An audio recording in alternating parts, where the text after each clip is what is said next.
खबर आपको बता रहे हैं। राजधानी रांची से ये बड़ी खबर, राजभवन के लिए निकल गए हैं हेमंत सोरेन। इस वक्त की बड़ी खबर आपको बता रहे हैं, राज्यपाल से मिलेंगे हेमंत सोरेन। इस वक्त की बहुत बड़ी खबर, राजधानी रांची से राज्यपाल से मिलेंगे हेमंत सोरेन। सरकार बनाने का दावा पेश करेंगे हेमंत सोरेन। सत्ताधारी विधायक भी राजभवन जाएंगे। इस वक्त की बड़ी खबर आपको बता रहे हैं।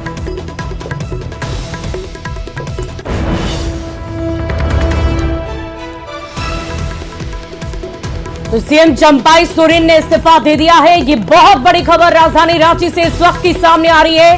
गवर्नर को सीएम चंपाई सोरेन ने इस्तीफा सौंप दिया है। इस वक्त की बहुत बड़ी खबर आपको बता रहे हैं। राज्यपाल से मिलेंगे हेमंत सोरेन। राजधानी रांची से ये बड़ी खबर।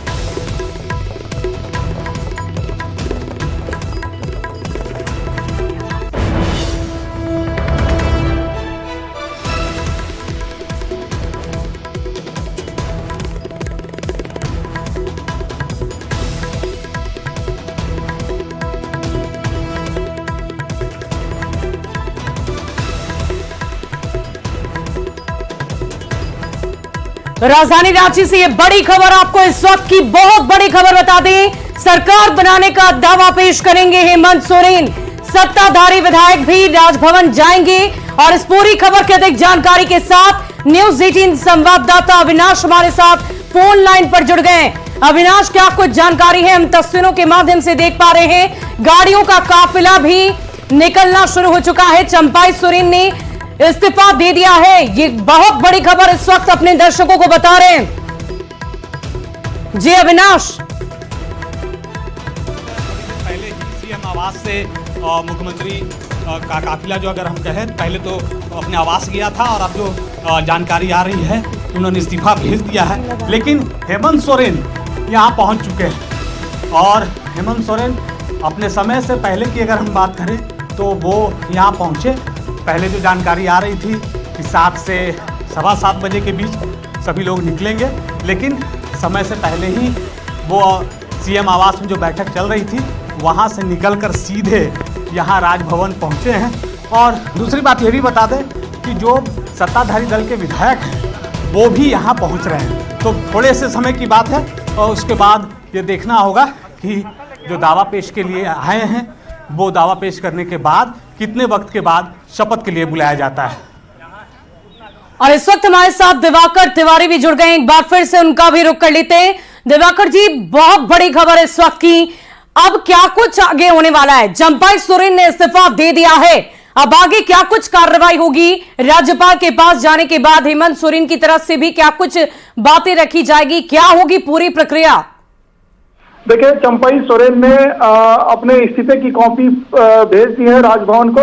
सॉफ्ट कॉपी जो है राजभवन पहुंच गई है और अब जो नेता राजभवन पहुंचे हैं, हेमंत सोरेन, चंपाई सोरेन, विधायक दल के नेता कांग्रेस के प्रदीप यादव और जो आरजेडी विधायक दल के नेता सत्यानंद भोक्ता और सीपीआई माले के विधायक जो है वो विनोद सिंह, ये अब सभी जो है राजभवन में नई सरकार का दावा पेश करेंगे। हेमंत सोरेन जो है मुख्यमंत्री के तौर पे शपथ लेने की जो है तारीख मांगेंगे राज्यपाल से और थोड़ी देर में ये तय हो जाएगा, ये साफ हो जाएगा कि हेमंत सोरेन कब जो है अगले मुख्यमंत्री के तौर पे शपथ लेंगे। कोशिश है कि आज जो है देर रात तक जो है उन्हें शपथ दिलाई जाए और पूरी कवायद चल रही है। और देखिए, सुबह 11 बजे से जो कवायद चल रही थी उसमें सब कुछ तय कर लिया गया। चंपाई सोरेन ने जो है गवर्नर को अपना इस्तीफा भेज दिया। अब हेमंत सोरेन यहाँ पहुंचे हैं तो वो अपने विधायकों के हस्ताक्षर सहित जो समर्थन पत्र है वो राजभवन में सौंप रहे हैं राज्यपाल को। राज्यपाल से वो मिलकर जो है वो जो समर्थन पत्र है वो सौंप रहे हैं और थोड़ी देर में ये तय हो जाएगा, ये साफ हो जाएगा कि हेमंत सोरेन को राज्यपाल कब बुला रहे हैं मुख्यमंत्री पद की शपथ लेने के लिए। तो यानी दिवाकर जी, हम आपसे ये भी जानना चाहेंगे कि इतने बड़े सियासी उलटफेर का क्या मकसद हो सकता है? क्या आगामी विधानसभा चुनाव को देखते हुए उसके मद्देनजर इतना बड़ा परिवर्तन किया जा रहा है? मतलब साफ है कि हेमंत सोरेन के चेहरे पर ही हम चुनाव लड़ सकते हैं और चुनाव जीतने की गारंटी है।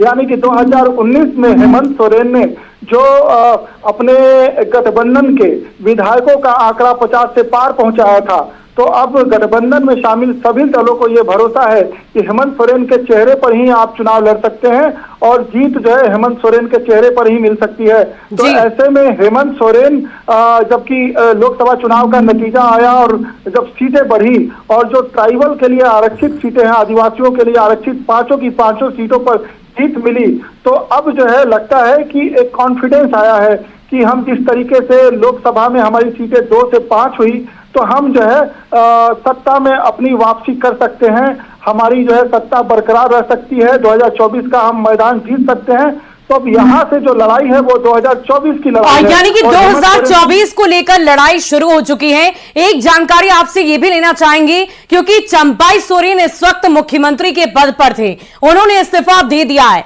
जाहिर सी बात है उनकी भी कुछ महत्वाकांक्षा होगी। अब उन्हें आगे कौन सा पद दिया जा सकता है? कोई महत्वपूर्ण जिम्मेदारी पार्टी के भीतर उन्हें दी जा सकती है? देखिए, जब गठबंधन की सरकार चलती है तो एक कोऑर्डिनेशन कमेटी बनती है और 2013 में हेमंत सोरेन मुख्यमंत्री बने थे कांग्रेस के समर्थन से, तो उस समय भी कोऑर्डिनेशन कमेटी बनी थी। उसमें वीके हरिप्रसाद थे, उसमें जयराम रमेश थे, उसमें जो कांग्रेस के स्थानीय नेता थे सुखदेव भगत थे, जेएमएम के लीडर्स थे। तो ऐसे में ये खबर आ रही है कि जो कोऑर्डिनेशन कमेटी बनेगी, सरकार जो गठबंधन की सरकार है और कॉमन मिनिमम प्रोग्राम जो है उसको लागू करने के लिए कोऑर्डिनेशन कमेटी की अहम भूमिका होती है। गठबंधन दलों के अपने एजेंडे होते हैं, अपने मैनिफेस्टो के पार्ट होते हैं, उनको लागू कराने के अलग जो है मुद्दे होते हैं, तो उनका समाधान जो है कोऑर्डिनेशन कमेटी से निकलता है। उसमें चंपई सोरेन को अध्यक्ष बनाया जा सकता है और चंपई सोरेन के लिए ये जो है सम्मानजनक स्थिति होगी, क्योंकि चंपई सोरेन अब पूर्व मुख्यमंत्री होंगे, तो उनके लिए कोई सम्मानजनक रास्ता निकाला जा रहा है। उसमें ये कहा जा रहा है कि आप जो है कोऑर्डिनेशन कमेटी का कमान संभालें। तो कोऑर्डिनेशन वाकई दिवाकर जी, चंपाई सोरेन को अभी भी महत्वपूर्ण जिम्मेदारी दी जाएगी, इसकी उम्मीद की जा सकती है। हमारे साथ संवाददाता अविनाश लगातार बने हुए हैं, राजभवन के बाहर भी मौजूद हैं। वो क्या कुछ तस्वीरें हैं अविनाश के माध्यम से अपने दर्शकों को दिखाएंगे? अविनाश, क्या कुछ जानकारी है, क्या कोई हलचल इस वक्त राजभवन के बाहर आप देख पा रहे हैं?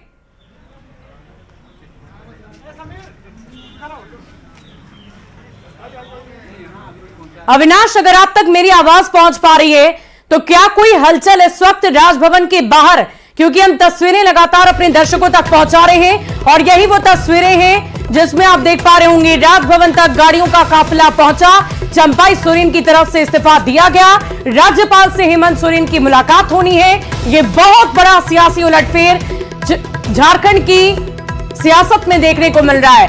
और इस वक्त हमारे साथ ब्यूरो चीफ दिवाकर जी एक बार फिर से जुड़ चुके हैं, फिर से उनका रुख कर लेती हूं। दिवाकर जी, ये बहुत बड़ा सियासी उलटफेर तो है ही, अभी अभी हम चंपाई सोरेन की जिम्मेदारियों के बारे में चर्चा कर रहे थे, क्या कुछ उनकी जिम्मेदारी हो सकती है? आगे उनका राजनीतिक करियर कैसे बढ़ सकता है? पूरी जानकारी दें। देखिए, चंपई सोरेन लगातार सरायकेला सीट से जीतते आ रहे हैं और जेएमएम के फाउंडर लीडर्स में से एक हैं और ये माना जाता है कि कोल्हान के एरिया में, हालांकि वो संथाल नेता हैं, लेकिन कोल्हान में उनकी अच्छी पकड़ है और पार्टी के वरिष्ठ नेता माने जाते हैं। जब हेमंत सोरेन को अपना विकल्प चुनना था तो उनको भरोसेमंद के तौर पे चंपई सोरेन ही नजर आए, क्योंकि चंपई सोरेन उनके पिता शिबू सोरेन के साथ झारखंड आंदोलन में कदम ताल करते थे और एक तरीके से शिबू सोरेन परिवार के वो भरोसेमंद नेता है। तो चंपई सोरेन को स्ट्रेटेजिकली जो है हेमंत सोरेन करीब रखना चाहेंगे, क्योंकि उनकी नाराजगी कहीं न कहीं उनके जो 2024 के विधानसभा चुनाव की वाकई दिवाकर जी, हम और भी चर्चा करेंगे चंपाई सोरेन की जिम्मेदारियों को लेकर, लेकिन इस वक्त हमारे संवाददाता अविनाश लगातार हमारे साथ बने हुए, एक बार फिर से उनका रुख करूंगी। अविनाश, क्या कोई हलचल राजभवन के बाहर आप देख पा रहे हैं? जी अविनाश। नहीं, जरूर देख पा रहा हूं, और जो काफिला हेमंत सोरेन का आवास से निकला था, सीएम आवास से निकला था, वो काफिला जो है वो सीएम चंपाई सोरेन के घर पहुंचा हुआ है और प्रदीप यादव भी उनके साथ है और उसके बाद वहां से सभी लोग यहां राजभवन पहुंचेंगे। इससे पहले जो काफिला अंदर गया वो राज्यपाल का था और अब इंतजार सिर्फ हेमंत सोरेन का हो रहा है और ये कोशिश हो रही है कि हेमंत सोरेन, चंपाई सोरेन और जो गठबंधन के नेता हैं, सत्ताधारी दल के जो नेता हैं, सत्ता पक्ष के जो नेता हैं, वो साथ पहुंचेंगे। तो जो सीएम आवास से हेमंत सोरेन का काफिला निकला था वो राजभवन पहुंचने के बजाय राजभवन से पहले जो चंपई सोरेन का आवास है वहां गया हुआ है। और अब जो जानकारी आ रही है कि अब से कुछ मिनटों के अंदर सभी लोग यहां राजभवन में प्रवेश कर जाएंगे। अविनाश, एक जानकारी आपसे और भी लेना चाहूंगी कि राजभवन में कुछ ही लोगों को प्रवेश की अनुमति मिलती है, क्या इस बाबत कोई जानकारी आपके पास कि अंदर कौन कौन जाएंगे? और मुझे जहां तक नजर आ रहा है कि मौसम का मिजाज भी थोड़ा बिगड़ा हुआ है, बारिश हो रही है, इससे परेशानी भी हो सकती है, लेकिन सभी नेता वहां पर अब से थोड़ी देर में पहुंचेंगे। नहीं, देखिए आपने सही कहा कि राजभवन के अंदर कौन कौन जाएगा ये पहले से एक सूची भी होती है और ज़रूर वो सूची राजभवन पहुंच चुकी होगी। और बारिश हो रही है, बारिश के कारण आप कह सकते हैं कि बहुत सारे जो सत्ताधारी दल के जो कार्यकर्ता और नेता हैं वो अभी राजभवन के पास आपको नहीं दिखेंगे। ये सन्नाटा आपको सामने रोड की तरफ ज़रूर दिख जाएगा और इसी सामने वाली रोड से सभी को आना है। तो इंतज़ार जो हो रहा है, इंतज़ार हेमंत सोरेन के राजभवन में आने का इंतज़ार हो रहा है। और जो ये सड़क और ये सुरक्षा व्यवस्था आप सामने देख पा रही हैं, जो पुलिस के जवान हैं, खुद जो रांची के एसएसपी हैं वो मोर्चा संभाले हुए हैं और किसी को भी अब इस रास्ते में अंदर आने की अनुमति नहीं है, किसी भी वाहन के अनुमति नहीं है। सभी लोगों को दोनों ही छोर की ओर अगर हम बात करें, एक तरफ अगर आप राजभवन को जो आने वाला रास्ता है उसकी बात कर लें और दूसरी तरफ जब हम रातू रोड चौक से आप अंदर आते हैं उस इलाके की अगर हम बात कर लें, दोनों ही इलाके से इस रास्ते में आने के लिए सड़कों को अवरोध कर दिया गया है, लोग नहीं आ सकते हैं। तो अभी जो अपडेट है और लगातार हम जो कल से कह रहे हैं वो अविनाश, अभी आपने जानकारी दी कि चंपई सोरेन के आवास पर भी कुछ लोग मौजूद हैं, वहां पर क्या चल रहा है, वहां पर क्या हलचल हो सकती है, क्या वहीं से सभी सीधे राजभवन तक पहुंचेंगे? नहीं, देखिए ये ज़रूरी भी था क्योंकि अगर आप देखें चंपई सोरेन सुबह आए थे, बैठक में शामिल हुए, बैठक में लंबी बैठक जो चली उसके बाद चंपई सोरेन वहां से निकलकर अपने आवास चले गए थे। अब जबकि सभी लोग जान चुके हैं कि नेतृत्व परिवर्तन हो रहा है और जैसा कि हमारे सहयोगी भी लगातार अपडेट दे रहे हैं, अलग अलग जगहों से भी, राजभवन से यहाँ एयरपोर्ट की हम लगातार तस्वीरें दिखाते रहें। तो अब जो स्थिति है और हेमंत सोरेन इसलिए भी चंपई सोरेन के पास पहुंचे हैं कि एक कटसी भी है, शुरू से ही चंपई सोरेन को बहुत ही आदर और सम्मान दिया जाता रहा है पार्टी के अंदर। और खासकर अगर हेमंत सोरेन की बात कर लें, अगर ऐसा नहीं होता तो जब हेमंत सोरेन की गिरफ्तारी हुई थी और जब ताजपोशी की बात हो रही थी तो एकमात्र नाम सिर्फ और सिर्फ चंपई सोरेन का ही आया था। इसलिए हम ये कह सकते हैं कि जब राजभवन आने की बात हुई तो खुद हेमंत सोरेन जो है वो पहुंचे और वहां से अब उन साथ में ही चंपई सोरेन को साथ में आएंगे और जो सत्ताधारी दल के जो और विधायक हैं वो यहाँ पहुंचेंगे। अविनाश, हम आपकी तस्वीरों में देख पा रहे हैं कि एक बस मुझे नजर आ रही है, ये बस कोई आम बस है या फिर पिछली बार की तरह बस में बैठकर सभी विधायक कार्यकर्ता पहुंचेंगे? ऐसी भी कोई एक गाड़ी और भी इस वक्त टीवी स्क्रीन पर अपने दर्शकों को हम दिखा पा रहे हैं, ये किसकी गाड़ी है?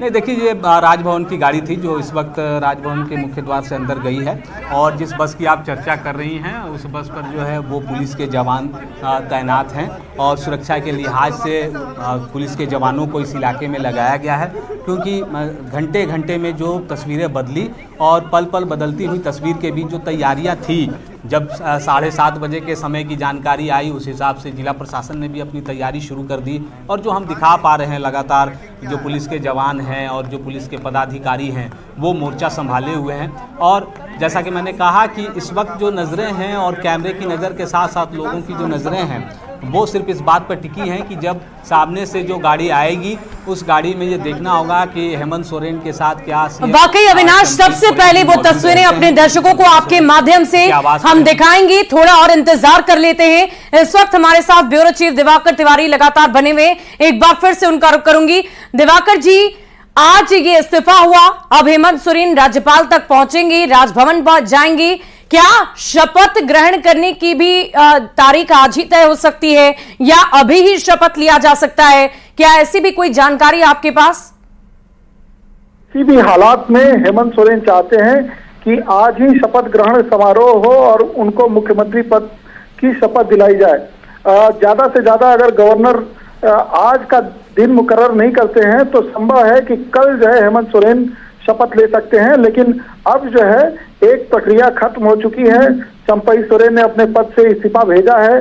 अब जो है जैसे ही गवर्नर उसको स्वीकार करते हैं और उसके बाद जो है जो सत्ताधारी गठबंधन का जो नया नेता चुना गया है हेमंत सोरेन को, अब जो है नए नेता के तौर पे हेमंत सोरेन जो है सरकार बनाने का दावा पेश करेंगे, यानी कि मुख्यमंत्री पद की शपथ दिलाई जाएगी उनको। और उसके बाद जो है मंत्रिमंडल का विस्तार, अगर आज उनके साथ कुछ मंत्री शपथ लेते हैं तो ठीक है, अदरवाइज जो है किया जाएगा तारीख जब जो है मंत्रिमंडल के सदस्यों को शपथ दिलाया जाएगा। और आप देखिए कि जैसे ही हेमंत सोरेन ने 31 जनवरी को अपने पद से इस्तीफा दिया था तो उस वक्त जो है चंपई सोरेन के साथ कुछ ही चेहरे शपथ लेते हुए दिखाई दिए और बाद में कुछ सदस्यों को, मंत्रिमंडल के सदस्यों को शपथ दिलाई गई।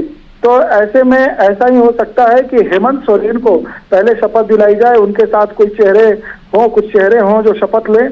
तो ये पूरी कोशिश है हेमंत सोरेन की कि आज ही शपथ ग्रहण समारोह हो, अदरवाइज आज नहीं होता है तो कल किसी भी तरीके से, किसी भी हालात में शपथ ग्रहण समारोह हो और उसमें मुख्यमंत्री के तौर पे तीसरी बार जो है हेमंत सोरेन शपथ लें, पद और गोपनीयता की शपथ लें।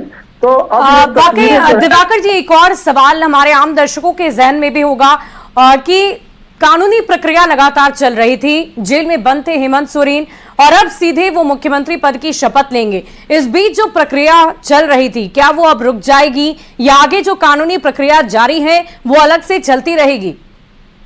देखिए, हेमंत सोरेन को जो जमीन आवंटन जमीन घोटाला है उसमें उन्हें जमानत मिली है। अब जांच एजेंसियां जो है इस मामले की जांच कर रही है, अभी उनका कन्विक्शन नहीं हुआ है, यानी कि वो अभी दोषी साबित नहीं हुए हैं। जब तक दोषी साबित नहीं हुए हैं वो अपने पद पर बने रहेंगे। अगर कुछ इस तरीके की स्थिति बनती है कि जांच एजेंसियां जो है उनको जो है दोषी साबित कर पाती है तो फिर उसके बाद जो है अगली प्रक्रिया होती है कि सदस्यता खत्म होती है, अयोग्य करार दिए जाते हैं। तो ऐसी स्थिति बनती नहीं दिखाई दे रही है, क्योंकि हाई कोर्ट से हेमंत सोरेन के बारे में, हेमंत सोरेन के मामले में जो टिप्पणी करते हुए उन्हें जो है जस्टिस ने जमानत दी है, तो उसके आधार पे हेमंत सोरेन कॉन्फिडेंट है कि इस मामले में उनके खिलाफ कोई मजबूत आधार नहीं बनता है कि जांच एजेंसी जो है उनको दोषी साबित कर सके। तो अभी 2-3 महीने का वक्त है और हेमंत सोरेन अब ये 2-3 महीने जो है पॉलिटिकल स्ट्रेटजी तैयार करने में, यानी कि कैसे विधानसभा चुनाव जीता जाए, विधानसभा चुनाव होने हैं 2-3 महीनों में, कैसे जीता जाए, किस तरीके से जो है वो अभी बड़ी बड़ी घोषणाएं हो रही है, हर कैबिनेट पे जो है सबकी नजर लगी रहती है कि कैबिनेट में कोई बड़े फैसले होते हैं और उन बड़े फैसलों के साथ ही मैदान में उतरना चाहते हैं हेमंत सोरेन। अभी देखिए कि आज प्रभात तारा मैदान में चंपई सोरेन को जो है 1500 +2 शिक्षकों को नियुक्ति पत्र बांटनी थी। तो ऐसी ही तस्वीरें आपको जो है दिखाई देगी, तेजी से दिखाई देगी। हेमंत सोरेन जैसे ही कुर्सी पे बैठेंगे, सीएम की कुर्सी पे बैठेंगे, वो बड़े बड़े फैसले लेते हुए दिखाई देंगे कि वाकई दिवाकर जी इंतजार है उस पल का, उस तस्वीर का जब हेमंत सोरेन राजभवन तक पहुंचेंगे, राज्यपाल से उनकी मुलाकात होगी। इस बड़ी खबर पर लगातार हम सभी की नजर है। सबसे पहले वो तस्वीर न्यूज 18 बिहार झारखंड अपने दर्शकों को दिखाएगा। बहुत बहुत शुक्रिया आपका हमारे साथ। लेकिन इस वक्त बिहार की भी कुछ खबरों से अपने दर्शकों को रूबरू करवा दें। बिहार के उप मुख्यमंत्री सम्राट चौधरी ने करीब 22 महीनों के बाद अपनी पगड़ी उतार दी है। अयोध्या जाकर श्री राम के चरणों में अपनी पगड़ी उतारने से पहले सम्राट चौधरी ने मुंडन करा लिया। सरयू नदी में डुबकी लगाकर अपनी पगड़ी को प्रवाहित भी कर दिया। महीनों तक सिर पर पगड़ी बांधे सम्राट की प्रतिज्ञा थी कि बिहार में महागठबंधन की सरकार जाए और ऐसा होने के बाद ही सम्राट ने प्रण पूरा होने के बाद अपना मुरैठा उतारा है।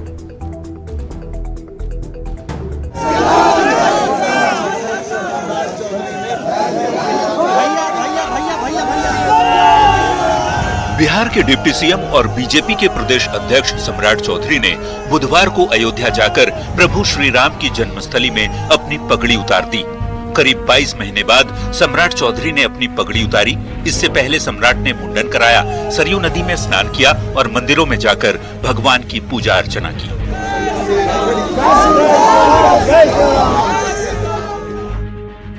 महीनों से सम्राट चौधरी के सिर पर बंधी पगड़ी तब चर्चा में आई जब प्रदेश अध्यक्ष ने कहा था कि जब तक वे नीतीश कुमार को मुख्यमंत्री की कुर्सी पर से नहीं हटाएंगे तब तक पगड़ी नहीं उतारेंगे। हालांकि समीकरण बदल गए और सीएम नीतीश कुमार वापस एनडीए में शामिल हो गए। पगड़ी उतारने के बाद सम्राट चौधरी ने कहा कि उन्होंने महागठबंधन सरकार को हटाने का संकल्प लिया था, जो अब पूरा हो चुका है। 28 जनवरी को ही एक पूरा हो गया था और हम लोगों ने तय किया था कि जैसे ही चुनाव प्रक्रिया पूर्ण होगी तो जाकर प्रभु श्री राम के चरणों में मुरेठा को समर्पित करूंगा। सितंबर 2022 में अपनी मां के निधन के बाद सम्राट चौधरी ने सिर पर पगड़ी बांधी थी। लोकसभा चुनाव की समाप्ति के बाद बिहार बीजेपी अब अगले साल होने वाले बिहार विधानसभा चुनाव की तैयारियों में जुट गई। अपना प्रण पूरा होने के बाद सम्राट चौधरी अब नए कलेवर में नजर आ रहे हैं। जाहिर है 25 की लड़ाई में 24 से ही जोर आजमाइश शुरू होने वाली है। Bureau report, news 18। और सम्राट चौधरी की पगड़ी उतारने पर आरजेडी के राष्ट्रीय प्रवक्ता सुबोध मेहता ने तंज कस दिया है। उन्होंने कहा कि प्राण जाए पर वचन न जाए के प्रतीक प्रभु श्री राम के यहां गए। अगर जाना था तो उन्हें बोध गया जाना चाहिए था, जो सम्राट अशोक का प्रतीक है। बहुजन हिताय बहुजन सुखाय का प्रतीक है। देखिए, आजीवन प्राण जाए पर वचन न जाए के प्रतीक मर्यादा पुरुषोत्तम राम, वहां पे जाके इन्होंने लौ लश्कर के साथ अपना पगड़ी खोल दिया। अगर सच में इनको कहीं जाना था तो अपने बोध गया चले जाते, जहां पे बहुजनवादी का प्रतीक, सम्राट अशोक मौर्यवंशियों का प्रतीक और जहां पे बहुजन हिताय बहुजन सुखाय का प्रतीक बोध गया है, जहां पे उनको कुछ सुबुद्धि मिलती, इनलाइटमेंट मिलता। और बिहार के डिप्टी सीएम सम्राट चौधरी की 21 महीने बाद पगड़ी उतारने पर कांग्रेस विधायक अजीत शर्मा ने बहुत बड़ा बयान दिया। उन्होंने कहा कि सम्राट चौधरी ने सीएम नीतीश कुमार को गद्दी से उतारने के लिए पगड़ी पहनी थी, लेकिन उन्होंने सीएम नीतीश के नेतृत्व में चुनाव लड़ने के लिए अपनी पगड़ी खोल दी। साथ ही कहा कि पगड़ी व्यक्ति की इज्जत होती है, लेकिन सम्राट ने उसकी भी लाज नहीं रखी। नीतीश जी को जब हटाएंगे, गद्दी से हटा के फिर मैं पगड़ी को खोलूंगा। लेकिन आप बता दें, निश्चित तौर पर वो उस समय ऑपोजिशन में थे, लेकिन एक कहावत है, पहले कहावत ही नहीं है, सच्चाई है कि नंद से अपमानित होने पर, नंद जी थे, नंद से अपमानित होने पर चाणक्य ने अपनी चोटी खुली रख छोड़ी थी, और जब नंद को गद्दी से हटाने का उनका प्रण पूरा हुआ तभी उन्होंने अपनी चोटी बांधी थी। लेकिन सम्राट चौधरी जी ने उल्टी रीत चलाई। उन्होंने पगड़ी बांधी नीतीश जी को हटाने के लिए और उन्हीं के नेतृत्व में चुनाव लड़ने के लिए अपनी पगड़ी खोल दी। पगड़ी व्यक्ति की इज्जत होता है, उसकी भी लाज सम्राट जी ने नहीं रखी। लेकिन इस जनता को आप कब तक गुमराह करते रहेंगे? जनता से कब तक आप झूठ बोलते रहेंगे? और इस बीच राजधानी पटना से बहुत बड़ी खबर आपको बताएं। बिहार में टूट रहे पुल और पुलिया टूटने पर सरकार बेहद सतर्क हो गई है। नीतीश कुमार ने उच्च स्तरीय बैठक की। पुराने पुलिया पर निर्देश दिए गए। पुलों के रखरखाव पर समीक्षा बैठक की गई। पुल के रखरखाव के लिए मेंटेनेंस पॉलिसी बनाई गई है। इस वक्त की बहुत बड़ी खबर आपको बता रहे हैं। और देखिए, इस वक्त की बहुत खास तस्वीर, बड़ी तस्वीर आपकी टीवी स्क्रीन पर। हेमंत सोरेन राज्यपाल से मुलाकात करने राजभवन पहुंच चुके हैं और ये गाड़ियों का काफिला आप देख पा रहे होंगे। गवर्नर को सीएम चंपाई सोरेन ने इस्तीफा सौंपा और अब आगे जो भी प्रक्रिया है उसके तहत राजभवन पहुंच चुके हैं हेमंत सोरेन। राज्यपाल से मुलाकात होगी। देखने वाली बात होगी कि अंदर से क्या तस्वीर निकलकर सामने आती है। लेकिन उससे पहले ये गाड़ियों का काफिला आपकी टीवी स्क्रीन पर। अविनाश हमारे संवाददाता लगातार वहां से हमारे साथ बने हुए। अविनाश, ये गाड़ियों का काफिला है, लेकिन इन गाड़ियों में कौन कौन मौजूद है, ये एक्सक्लूसिव तस्वीरें अपने दर्शकों को दिखा रहे हैं। जी अविनाश। देखिए, जो मैं देख पाया हूं उसमें अगर हम बात करें तो सीएम की गाड़ी पर सीएम चंपाई सोरेन और हेमंत सोरेन के अलावे गुलाम अहमद मीर सामने की सीट पर बैठे हुए नजर आ रहे थे। इसके बाद जो गाड़ियों का काफिला गुजरा उसमें एक गाड़ी में प्रदीप यादव और विनोद सिंह नजर आ रहे थे। इसके अलावा जेएमएम के सुप्रियो भट्टाचार्य नजर आए। कुछ और पार्टी के जो विधायक हैं वो अपनी गाड़ियों पर सवार होकर अंदर जाते हुए दिखे। हालांकि जो बारिश हो रही है, बारिश की वजह से जो शीशे हैं, गाड़ियों के शीशे हैं, वो ऊपर की ओर हैं, इसलिए बहुत देखने में भी दिक्कत हो रही है। लेकिन जिसका इंतजार हो रहा था वो सभी लोग अब राजभवन के अंदर जा चुके हैं। अब जो प्रक्रिया है, चाहे वो हम बात करें इस्तीफे की बात करें, इस्तीफे के साथ साथ जो कि पहले ही उनका लेटर भेजा जा चुका था, लेकिन शारीरिक रूप से भी यहाँ पर जब उपस्थिति हो गई है तो जो अब प्रक्रिया है दावा पेश करने की, नई सरकार के गठन को लेकर जो दावा पेश करने का, वो अब अंदर शुरुआत उसकी हो जाएगी। और इंतजार यही होगा कि क्या उन्हें हेमंत सोरेन को कब राजभवन के द्वारा, राज्यपाल के द्वारा उन्हें समय दिया जाता है। क्योंकि लगातार जो हमारे ब्यूरो चीफ भी बता रहे हैं कि आज कोशिश होगी कि हेमंत सोरेन चाहेंगे कि आज ही अगर शपथ ग्रहण हो जाए तो बेहतर होगा। लेकिन सवाल ये भी उठते हैं कि राजभवन इसके लिए कितना तैयार है। एक दूसरी जो सूचना मिली है वो भी हम अपने दर्शकों तक बताना चाहेंगे कि अगर आज शपथ ग्रहण नहीं होता है तो कल ये शपथ ग्रहण होगा। और शपथ ग्रहण में इस बार जो कोशिश हो रही है वो ये कि जितने भी कैबिनेट के मंत्री हैं वो एक साथ हेमंत सोरेन के साथ, नए मुख्यमंत्री के साथ जो तीसरी बार शपथ लेंगे उनके साथ शपथ लेने के लिए पहुंचेंगे। तो ये जो अपडेट है राजभवन के अंदर की तस्वीरें कुछ अविनाश, अगर आज ही शपथ ग्रहण का कार्यक्रम रखा जाता है, अगर राजभवन में आज ही ये मंजूरी दे दी जाती है कि शपथ ग्रहण आज ही कर लिया जाए, तो उसके बाद क्या कुछ होगा? क्या सभी कैबिनेट के मिनिस्टर की मौजूदगी वहां पर अनिवार्य है या सिर्फ हेमंत सोरेन शपथ ले सकते हैं? क्या कुछ प्रक्रिया होगी, पूरी जानकारी दें। देखिए, मुझे लगता है कि अगर आज कोई शपथ ग्रहण होना है तो फिर हेमंत सोरेन के अलावे शपथ ग्रहण हो पाना मुश्किल होगा। क्योंकि जो तैयारियां हैं, मुझे नहीं लगता है कि इतने कम समय में, अभी अगर हम 15 मिनट पहले की बात करें तो यहाँ पर राज्यपाल पहुँचे हैं। जो समय दिया गया था शाम के वक्त 7:30 बजे आने का, उसके अंतराल में भी अगर हम बात करें तो तैयारियां तो ज़रूर हो सकती हैं, लेकिन इतने बड़े पैमाने पर तैयारी हो जाए ये संभव नहीं दिखता।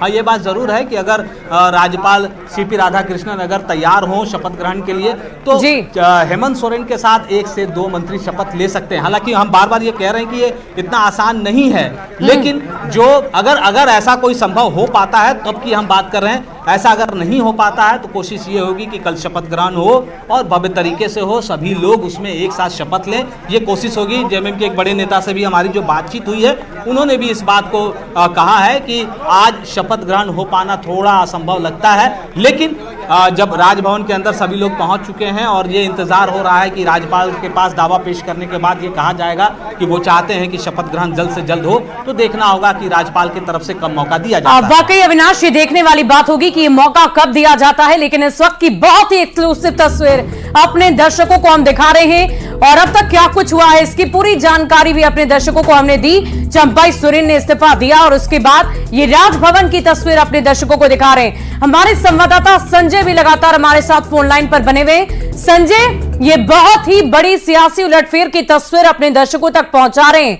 अंदर राजभवन में गाड़ियों का काफिला पहुंच चुका है, अब आगे क्या कुछ प्रक्रिया पूरी की जाएगी? देखिए, यहाँ पर थोड़ी देर लाइव तस्वीरें भी हम दिखा रहे हैं, 2 कैमरों से दिखा रहे हैं और आपको बता दें कि जो